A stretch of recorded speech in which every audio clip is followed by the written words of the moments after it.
kiukweli kabisa kibibilia, siku yetu ya ibada ni Jumamosi.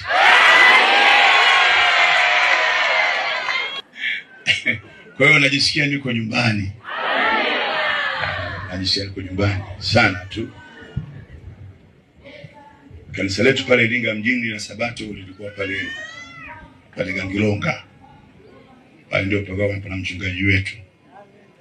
Miaka 80. Kwa hiyo niko nyumbani, watu wa Mungu.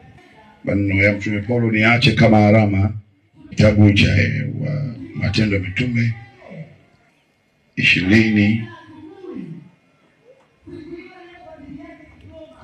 na mstari wa 17.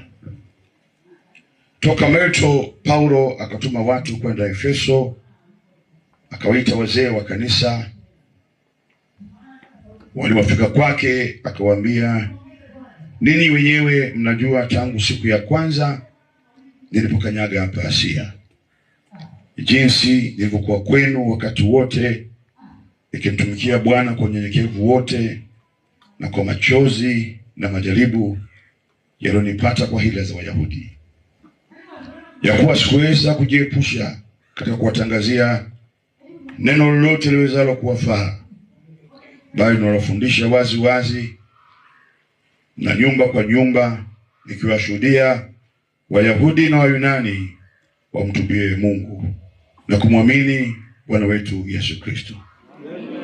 Basi sasa angalieni, nashika njia kwenda Yerusalemu, hali nimefungwa rohoni, nisiyajue mambo yatakayonikuta huko, isipokuwa Roho Mtakatifu mji kwa mji unishuhudia akisema ya kwamba vifungo na ziki vinaningoja. Lakini siyahesabu maisha yangu kwa kitu cha thamani kwangu, kama kumaliza mwendo wangu na huduma ile niliyopokea kwa Bwana, kuishuhudia habari njema ya neema ya Mungu. Na sasa tazameni, mimi najua ya kwa ninyi nyote niliohubiria ufalme wa Mungu, nikienda huko na huko hamtaniona uso tena. Kwa hiyo nawashuhudia wote siku ya leo ya kuwa mimi sina hatia kwa damu ya mtu yoyote, kwa maana sikujiepusha na kuhubiria habari ya kusudi lote la Mungu. Jitunzeni nafsi zenu na lile kundi lote nalo ambalo Roho Mtakatifu ameweka ninyi kuwa angalizi wake, mpate kulisha kanisa lake Mungu alilonunua kwa damu yake mwenyewe. Najua kuwa mimi baada ya kuondoka kwangu, mbwa mwitu wakali wataingia kwenu wasilihudumie kundi,